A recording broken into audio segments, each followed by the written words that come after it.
Assalamualaikum semuanya. Apa kabar kalian? Semoga dalam keadaan sehat dan dilancarkan rezekinya oleh Allah. Amin ya robbal alamin. Suatu hari Baginda Raja mendengar kabar dari menteri kalau beberapa belakangan hari ini Abu Nawas sering bertingkah aneh. Hampir setiap hari Abu Nawas melalui waktunya duduk di atas kuburan. Karena penasaran dan khawatir, Baginda Raja pun segera mendatangi Abu Nawas. Sesampainya di kuburan, Baginda Raja mendapati Abu Nawas yang sedang duduk seorang diri. "Abu Nawas, kenapa sekarang kamu bertingkah seperti orang gila?" tanya Baginda Raja. Abu Nawas balik bertanya, "Hamba atau Baginda Raja yang gila?" Baginda Raja menjawab, "Tentu saja kamu yang gila. Ngapain juga setiap hari duduk di kuburan?" "Justru itulah hamba yang waras dan Baginda yang gila," timpal Abu Nawas. Baginda Raja pun heran dengan jawaban Abu Nawas. "Kenapa bisa begitu, wahai Abu Nawas?" tanya Baginda Raja. "Ya, karena aku tahu bahwa istana dan kekuasaan Baginda Raja suatu saat pasti akan musnah. Dan disitulah Baginda akan hidup abadi," jawab Abu Nawas sambil menunjuk ke sebuah kuburan. "Oleh karenanya, hamba mempersiapkan diri untuk tinggal kekal di sini. Sementara Paduka justru menyibukkan diri dengan membangun istana megah. Padahal semua itu akan musnah. Paduka terlihat begitu membenci kuburan. Padahal disitulah kelak tempat peristirahatan terakhir Paduka," tutur Abu Nawas menegaskan. Mendengar perkataan Abu Nawas itu, Baginda Raja seketika langsung terdiam. "Jika demikian adanya, lalu siapa di antara kita yang gila, wahai Baginda Raja?" tanya Abu Nawas menegaskan. Baginda Raja tidak mampu bicara sedikit pun. Ia hanya bisa menangis terisak. "Demi Allah, benar sekali apa yang kau katakan. Nasihatilah aku, wahai Abu Nawas," pinta Baginda Raja. Dengan pandangan sorot mata yang tajam, Abu Nawas berkata, "Cukuplah Baginda melakukan banyak amalan soleh." Perlahan tangis Baginda Raja mulai reda.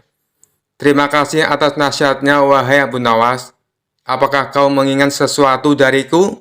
tanya Baginda Raja. "Ya," jawab Abu Nawas. "Ada 3 permintaanku kepada Anda, wahai Paduka. Jika Anda sanggup melakukannya, hamba akan sangat berterima kasih sekali kepada Anda," ujar Abu Nawas. "Baiklah, katakan apa permintaanmu?" balas Baginda Raja.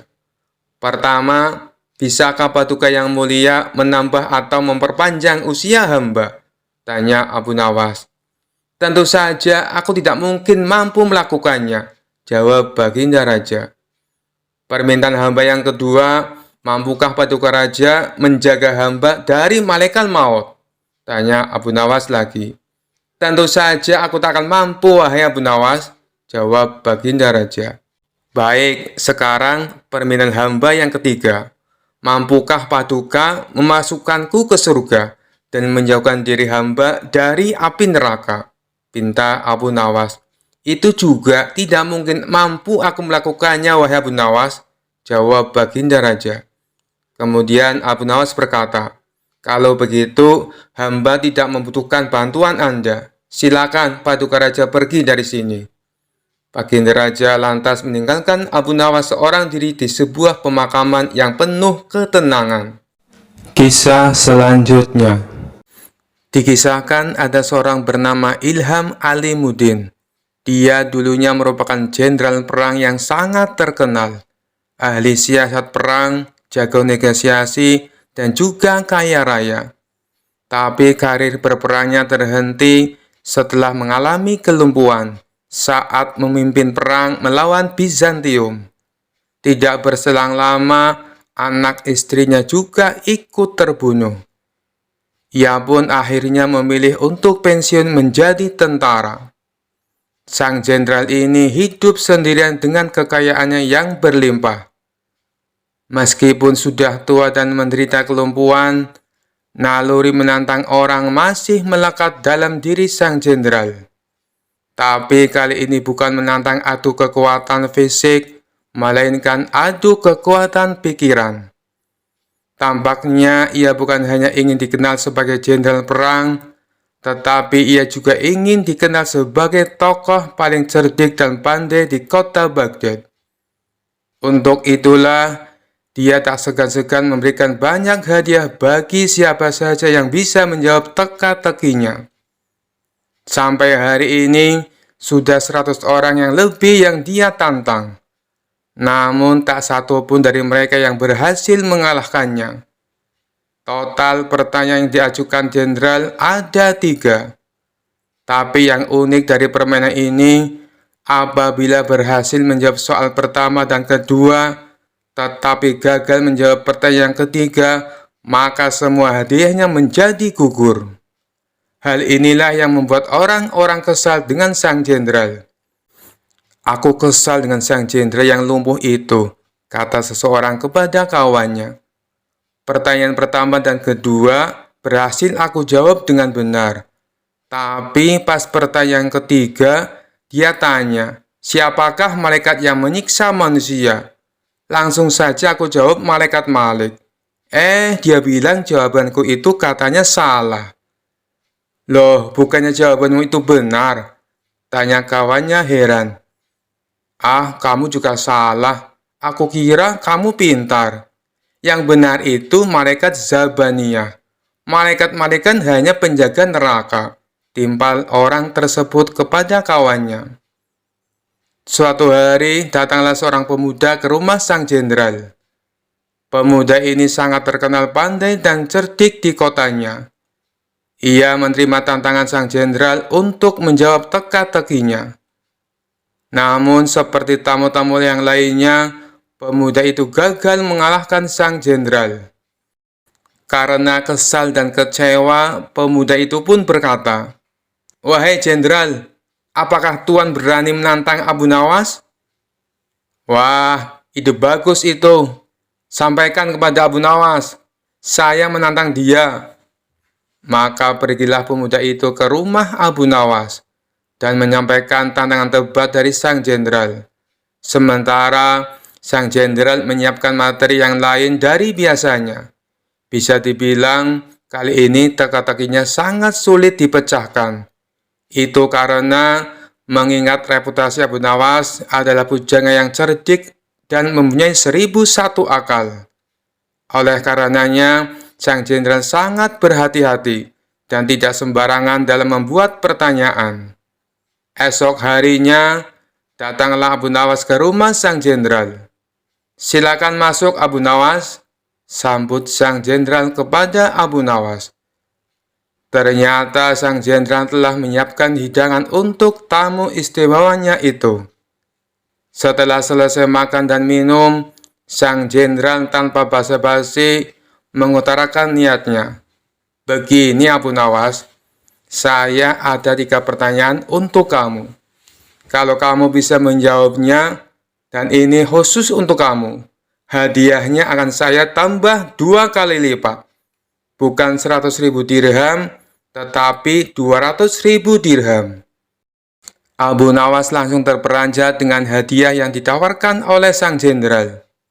"Namun ada syaratnya Abu Nawas.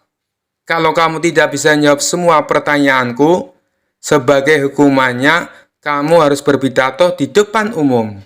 Kalau aku adalah orang yang paling pintar di kota Baghdad," ucap sang jenderal kepada Abu Nawas. Tanpa menunggu lama, Abu Nawas langsung mengiyakan tawaran sang jenderal. "Baiklah Abu Nawas, sekarang kita mulai saja," sahut sang jenderal. "Tapi sebelumnya tutup matamu dengan kain ini, dan engkau harus menggendongku karena aku akan mengajakmu ke suatu tempat."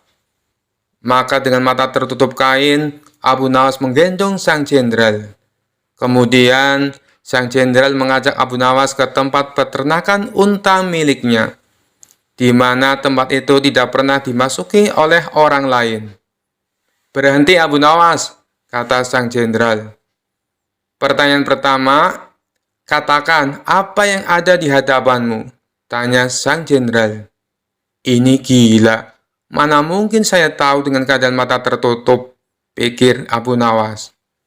Tapi dengan cekatan, Abu Nawas langsung menjawab, di depan saya ada peternakan unta, Tuan Jenderal. Sang jenderal pun kaget. Bagaimana mungkin Abu Nawas bisa tahu? Padahal peternakan untanya tidak pernah dimasuki oleh orang lain. Mereka pun lalu melanjutkan perjalanan. Sang jenderal tetap digendong oleh Abu Nawas. 1 jam kemudian, sang jenderal berkata, "Berhenti Abu Nawas. Sekarang, katakan padaku, apa yang ada di hadapanmu?" Sejenak Abu Nawas berpikir. Ia pun lalu menjawabnya, "Di depan saya ada sungai. Di sekitarnya ada pohon tin dan pohon zaitun," jawab Abu Nawas. Sang jenderal kembali dibuatnya kaget. Bagaimana mungkin Abu Nawas bisa menjawabnya dengan tepat? Dia pasti mempunyai ilmu sihir, pikir sang jenderal. "2 pertanyaan sudah kamu jawab dengan benar," ujar sang jenderal. "Mari kita lanjutkan perjalanan untuk pertanyaan terakhir," ajak sang jenderal.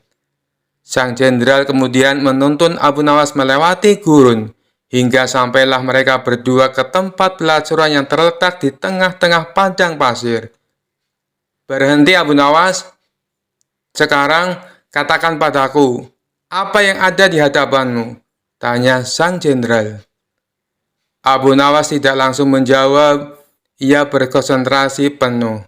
Kemudian, pelan-pelan dia menjawab, "Di depan saya ada wanita telanjang, Tuan Jenderal." Sang jenderal pun kaget bukan main. Semua pertanyaannya bisa dijawab dengan tepat oleh Abu Nawas dengan mata tertutup.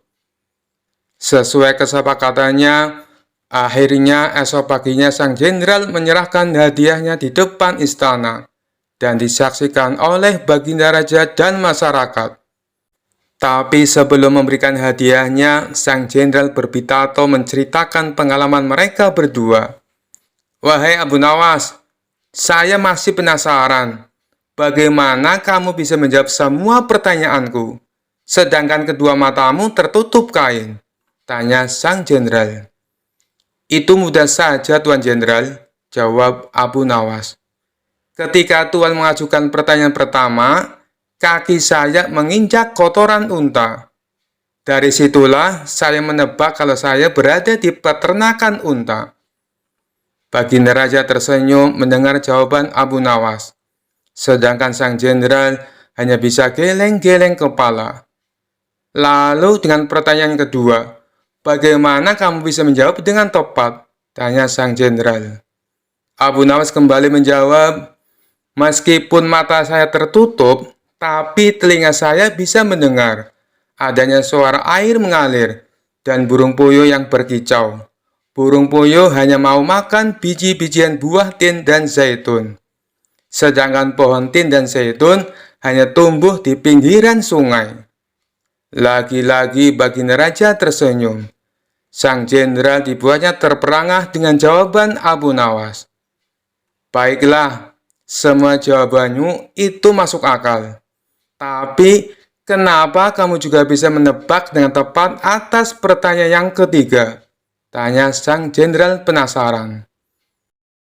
Dengan entengnya Abu Nawas menjawab, "Itu sangat mudah sekali, Tuan. Saat Tuan menyuruh saya berhenti, tiba-tiba saja saya merasakan ular Tuan bergerak-gerak di punggung saya." "Nut-nutan, Tuan Jenderal," jawab Abu Nawas sambil menahan tawa. "Dari situlah saya bisa mengetahui kalau di depan saya ada wanita telanjang." Spontan saja Baginda Raja ikut tertawa terpingkal-pingkal mendengarnya. Sedangkan sang jenderal hanya bisa tersenyum kecut menahan rasa malu. Kisah selanjutnya. Diceritakan ada seorang musafir datang ke istana menemui Baginda Raja. Ia mengaku punya sebuah teka-teki yang tidak pernah terpecahkan oleh siapapun.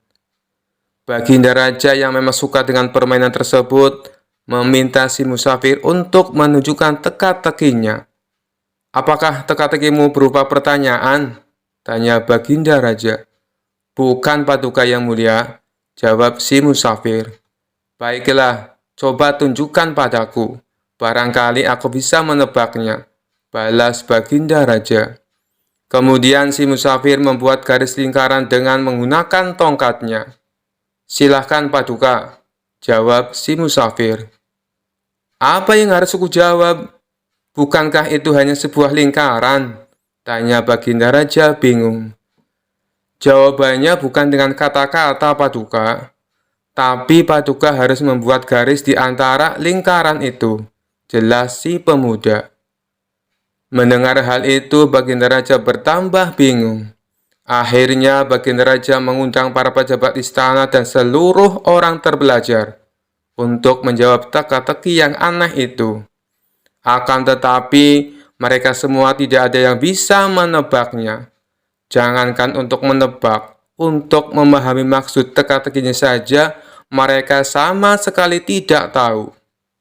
Hal ini membuat Baginda Raja menjadi marah. "Jika kalian tidak dapat menjawab teka-teki orang ini, maka aku akan berikan seluruh kekayaan kalian kepadanya," ancam Baginda Raja. Seluruh pejabat istana dan orang-orang terbelajar pun mulai gelisah. Lalu mereka meminta waktu 24 jam untuk memahami teka-teki tersebut. Baginda Raja pun menyetujui permintaan mereka. Namun setelah sehari berlalu, mereka masih saja belum menemukan solusinya. "Bagaimana? Apakah kalian sudah mendapatkan jawabannya?" tanya Baginda Raja. "Ampun, Paduka Yang Mulia, kami sangat bingung. Jangankan untuk menjawab teka-tekinya, memahami maksudnya saja kami tidak tahu," jawab salah satu dari mereka. "Tapi saya punya solusinya, Paduka. Sebaiknya kita undang saja Abu Nawas. Saya kira tidak ada seorang pun kecuali dia yang dapat memberikan jawaban dengan tepat untuk teka-teki seperti ini," kata mereka melanjutkan. "Baiklah, sekarang kalian cari Abu Nawas dan bawa dia ke sini," perintah Baginda Raja. Maka mereka pun pergi ke rumah Abu Nawas untuk meminta pertolongan. Di depan Abu Nawas, para pejabat istana ini mengadukan permasalahan yang dihadapinya. "Tolonglah kami, Abu Nawas. Kalau sampai teka-teki ini tidak terjawab, seluruh harta kekayaan kami akan diberikan kepada orang musafir itu," pinta mereka. "Kalau aku bisa menjawabnya, apa yang akan aku dapatkan?" tanya Abu Nawas. "Kami akan memberikanmu keledai yang bagus. Nanti kami akan mengajakmu ke pasar hewan. Kamu boleh pilih keledai mana yang kamu sukai," jawab mereka. Mengetahui hadiah yang akan didapatkan, Abu Nawas seketika menjadi semangat. "Ayo, kita ke istana sekarang," ajak Abu Nawas. Mereka pun lalu berangkat bersama-sama. Sesampainya di sana, Abu Nawas langsung menghampiri si musafir. "Tunjukkan padaku teka-tekimu. Aku siap menjawabnya," pinta Abu Nawas. Orang musafir itu segera membuat garis lingkaran dengan tongkatnya. Kemudian menatap Abu Nawas. Tanpa ragu-ragu, Abu Nawas menarik sebuah garis di tengah-tengah lingkaran dan membelahnya menjadi dua. Lalu si musafir membuat garis lingkaran lainnya. Kali ini, Abu Nawas menjawabnya dengan membuat garis dan membelahnya menjadi 4 bagian sama rata. Kemudian Abu Nawas berkata kepada si musafir sambil menunjukkan satu bagian. "Satu bagian ini adalah tanah, dan 3 bagian lainnya adalah air." Mendengar perkataan tersebut, musafir itu tahu bahwa Abu Nawas memahami maksudnya. Ia pun memuji kecerdasan Abu Nawas di hadapan Baginda Raja dan para menteri di istana. Akan tetapi, tidak berhenti sampai di situ. Si musafir meletakkan punggung tangannya di atas lantai, dengan jari-jarinya menunjuk ke arah langit. Abu Nawas pun melakukan sebaliknya. Ia meletakkan jari-jarinya ke tanah dan punggung tangannya di atas. Untuk kedua kalinya si musafir memuji Abu Nawas. Lalu ia berkata kepada Baginda Raja, "Paduka Raja harusnya bangga memiliki orang pandai seperti dia." Baginda Raja menjawab, "Aku sungguh bingung dan tidak tahu maksudnya dengan teka-teki yang kau berikan dan jawaban yang Abu Nawas berikan." Kemudian si musafir menjelaskan, "Begini Paduka yang mulia, aku menggambar sebuah lingkaran. Maksudku adalah menunjukkan bahwa bumi adalah bulat." Abu Nawas lalu menjawabnya dengan membelah garis lingkaran itu menjadi dua bagian. Dia hendak menunjukkan padaku bahwa dia juga percaya bahwa bumi itu memang bulat. Makanya dia membelahnya menjadi dua bagian untuk menunjukkan arah utara dan selatan. Dan garis lingkaran yang aku buat kedua kalinya, Abu Nawas lalu membelahnya menjadi 4 bagian. Dia juga mengatakan padaku, satu bagian adalah tanah, dan 3 bagiannya adalah air. Apa yang dikatakan Abu Nawas adalah benar. Dan sewaktu saya meletakkan punggung tangan di atas lantai dengan jari-jarinya menunjukkan arah langit, maksudku adalah untuk menunjukkan pertanyaan tentang tanaman yang tumbuh dan bagaimana tanaman itu bisa tumbuh. Lalu dijawab oleh Abu Nawas, dia meletakkan jari-jarinya menghadap ke bawah lantai dengan punggung tangannya di atas. Maksudnya adalah dia ingin menunjukkan bahwa jawabannya adalah hujan dan sinar matahari. Setelah mendengar penjelasan tersebut, Baginda Raja tak habis pikir. Seumur-umur aku baru tahu teka-teki itu. Ini sangat membingungkan tapi penuh makna dan sama sekali tak terpikirkan olehku. Hanya orang-orang tertentu saja yang bisa menjawabnya, ujar Baginda Raja. Oleh karena itulah, Paduka semestinya bangga. Di negeri Paduka ada orang cerdas seperti Abu Nawas, timpal si musafir. Karena salut dengan kecerdasan Abu Nawas, Baginda Raja memberinya hadiah berupa pundi-pundi uang.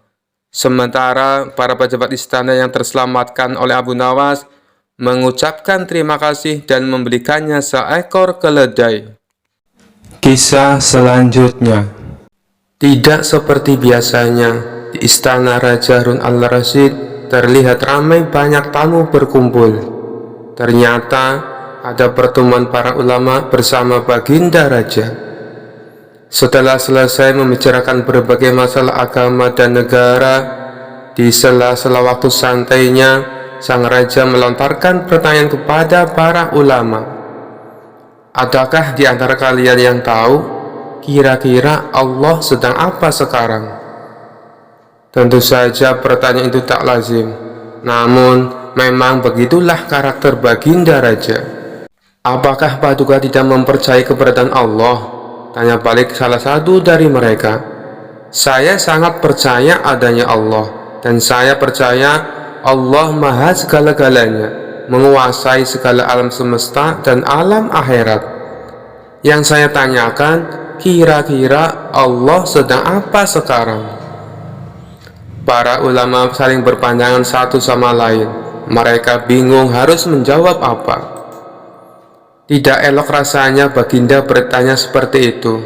Jangan samakan zat Allah dengan manusia, ujar mereka. Sudah saya katakan, saya tidak menyamakan zat Allah dengan apapun, apalagi dengan manusia. Saya hanya ingin tahu, kira-kira saat ini Allah sedang apa. Kalau kalian tidak tahu, bilang saja tidak tahu, balas sang raja.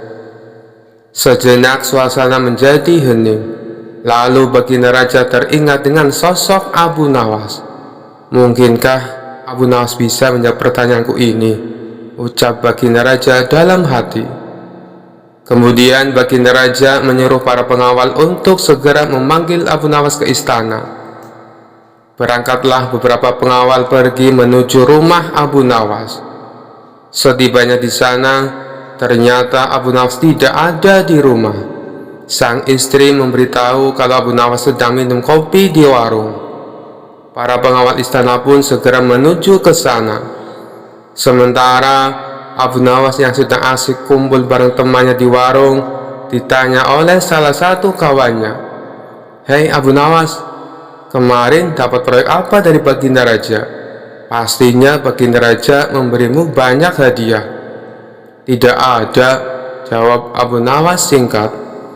"Kalau begitu, berikan sedikit nasihat kepada kami," desak yang lainnya. "Kebenaran adalah sesuatu yang berharga, bukan hanya dari segi agama, tapi juga dari segi materi," ujar Abu Nawas sembari menyeruput kopi dengan hati-hati. "Tapi mengapa terkadang kita harus membayar mahal untuk sebuah kebenaran?" sahut kawan lainnya. Abu Nawas menjelaskan, "Coba kalau engkau perhatikan, mahalnya harga sesuatu dipengaruhi oleh kelangkaannya. Makin langka sesuatu itu, maka makin mahallah harga sesuatu tersebut." Semua orang dalam warung mengangguk-angguk. "Benar juga apa yang kamu katakan, Abu Nawas," ujar salah satu dari mereka.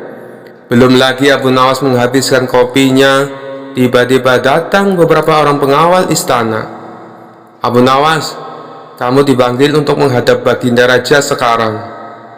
Dengan pakaian seadanya, Abu Nawas pun pergi ke istana bersama beberapa pengawal kerajaan.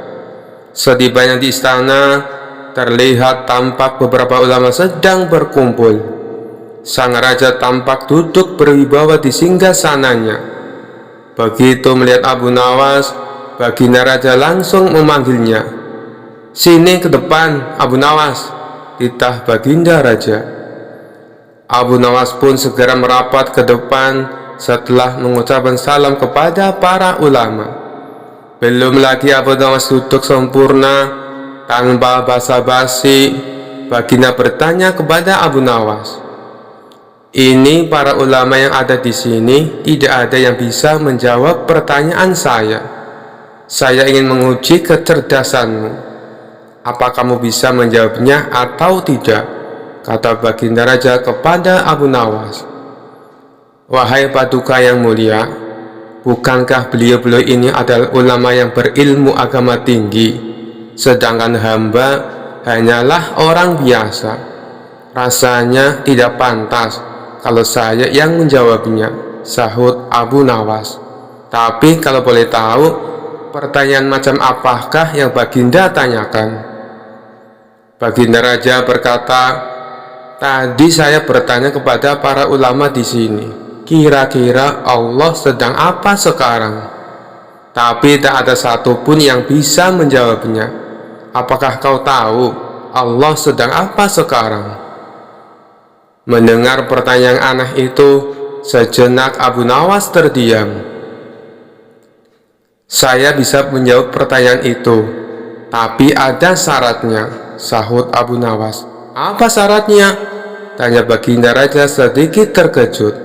"Syaratnya adalah saya harus duduk di singgasana Baginda Raja, dan Baginda Raja harus duduk di bawah bersama para ulama," jawab Abu Nawas. "Syarat macam apa lagi ini?" gumam Baginda Raja dalam hati.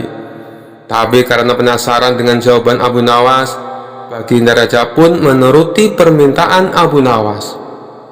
Setelah Abu Nawas duduk di singgasana Baginda Raja dan Raja Harun al-Rasyid duduk di bawahnya, Abu Nawas berkata dengan lantang, "Kalau Baginda ingin tahu Allah sedang apa sekarang, saksikanlah, Allah sedang mengangkat Abu Nawas menjadi raja dan Harun al-Rasyid menjadi rakyat biasa."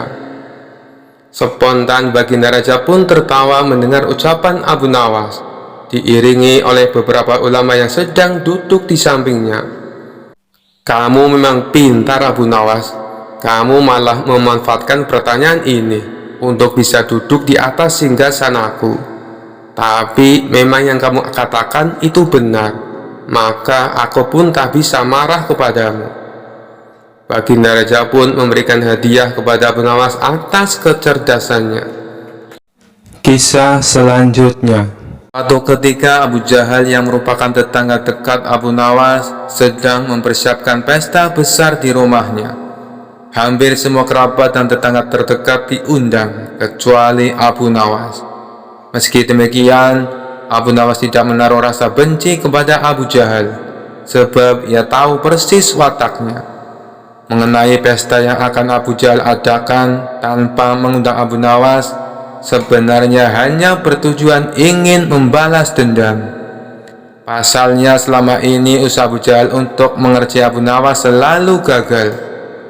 Dan menurutnya, kali ini dengan rencana membuat pesta besar di rumah, bisa dengan puas meledak Abu Nawas.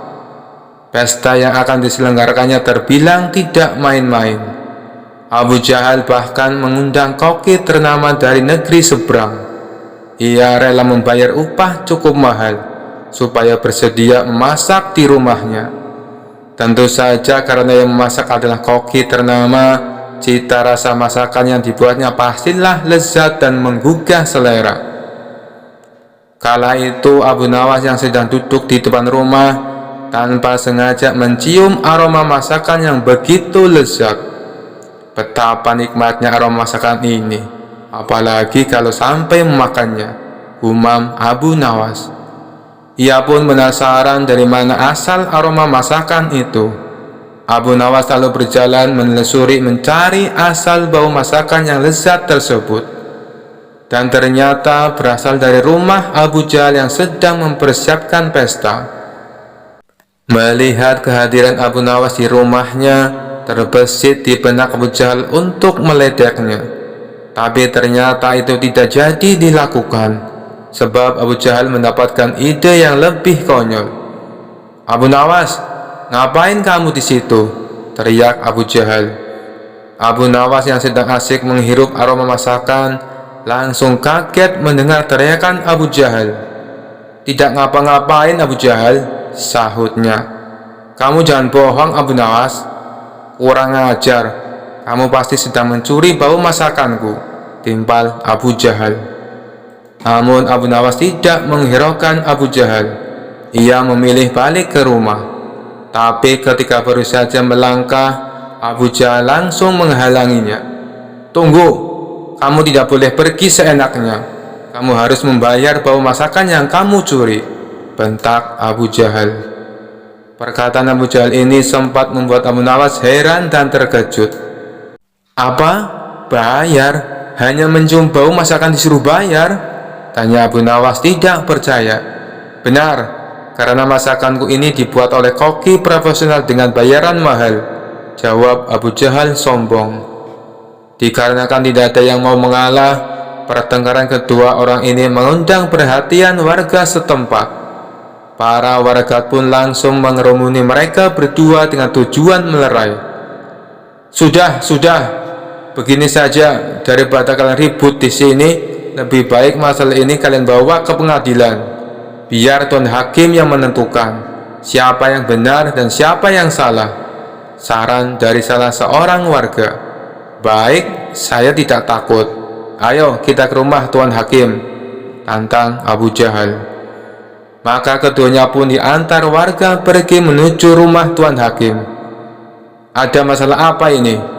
tanya Tuan Hakim. Abu Nawas lalu menceritakan secara detail kronologi masalah yang dialami.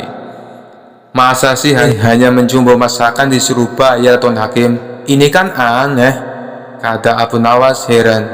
Abu Jahal tidak mau kalah berargumen.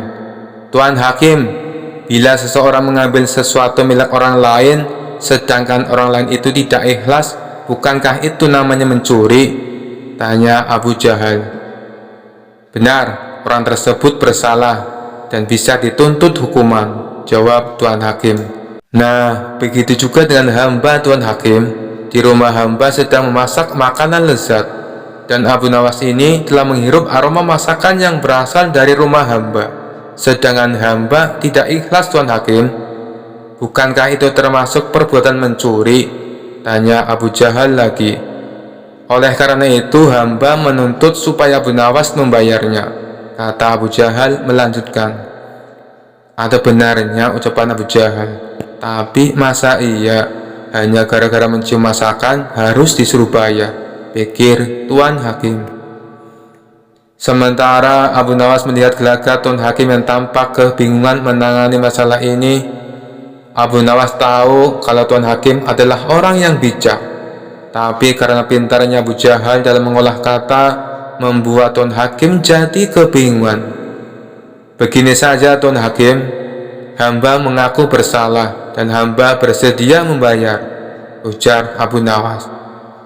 Tapi Abu Nawas, apa kamu yakin? Tanya Tuan Hakim merasa tidak tega. Ya Tuan Hakim, hamba tidak keberatan, jawab Abu Nawas. Baiklah Abu Jahal, berapa Abu Nawas harus membayarmu? Tanya Tuan Hakim. 100 dinar Tuan Hakim, jawab Abu Jahal. 100 dinar? Yang benar saja kamu, tanya Tuan Hakim terkejut. Hamba serius Tuan Hakim, masakan yang bawanya dicium Abu Nawas itu hidangan yang mahal. Belum lagi koki yang masak sengaja didatangkan dari negeri seberang. Bayarannya sangat mahal. Jadi wajar kalau hamba menuntut ganti rugi 100 dinar, balas Abu Jahal. Bagaimana Abu Nawas? Apakah kamu bersedia? Tanya Tuan Hakim kepada Abu Nawas. Dengan tersenyum Abu Nawas menjawab, hamba bersedia Tuan Hakim. Tapi hamba minta izin pulang ke rumah untuk mengambil uang 100 dinar, pinta Abu Nawas. Abu Nawas lalu dipersilakan pulang untuk mengambil uangnya. Kena kau Abu Nawas, kali ini aku berhasil mengerjaimu dan aku juga mendapatkan uang 100 dinar, kata Abu Jahal dalam hati penuh kegirangan. Tidak berapa lama kemudian Abu Nawas kembali dengan membawa uang 100 dinar. Tuan Hakim, kantong yang hamba bawa ini isinya koin emas berisi 100 dinar. Tapi sebelumnya hamba ingin memperlihatkan kepada Tuan Hakim supaya benar-benar percaya kalau uang di dalam kantong ini berjumlah 100 dinar, tutur Abu Nawas. Abu Nawas lalu memberikan kantongnya kepada Tuan Hakim dan disuruh menghitung jumlahnya. Setelah selesai menghitung, Tuan Hakim pun mengembalikan kepada Abu Nawas. Benar Abu Nawas, uangnya berjumlah 100 dinar, ucap Tuan Hakim. Kemudian Abu Nawas menggoyang-goyangkan kantong tersebut hingga terdengar suara gemerincing kepingan uang yang berasal dari kantong miliknya. Hai Abu Jahal, apakah kau mendengar suara kepingan uang ini? Tanya Abu Nawas. Ya, aku mendengarnya. Sini, berikan uangnya kepadaku, pinta Abu Jahal tidak sabar. Bukannya barusan aku sudah memberimu, kenapa malah minta uang ini? Ujar Abu Nawas. Mana, sepeser pun aku belum menerimanya, protes Abu Jahal. Agar keributan tidak terjadi lagi, Tuan Hakim lalu menengahi. Maksudnya bagaimana Abu Nawas? Aku tidak mengerti, tanya Tuan Hakim. Begini Tuan Hakim, yang hamba curikan bau masakan, bukan masakannya. Jadi hamba membayarnya pakai suara duitnya saja, bukan duitnya, kata Abu Nawas menjelaskan. Mendengar itu Tuan Hakim pun manggut-manggut membenarkan ucapan Abu Nawas. Bagaimana Abu Jahal? Apakah kau keberatan? Tanya Tuan Hakim. Abu Jahal hanya terdiam. Ia tidak menyangka Abu Nawas bisa sampai secerdik itu. Dia pun kecewa karena gagal mendapatkan uang 100 dinar. Baiklah, aku rasa kasus ini sudah selesai dan ditutup, pungkas Tuan Hakim. Lagi-lagi Abu Jahal kalah oleh Abu Nawas. Sekian dulu perjumpaan kita kali ini. Sampai bertemu lagi di kisah-kisah selanjutnya. Terima kasih yang sudah subscribe dan setia menonton channel ini. Wassalamualaikum warahmatullahi wabarakatuh.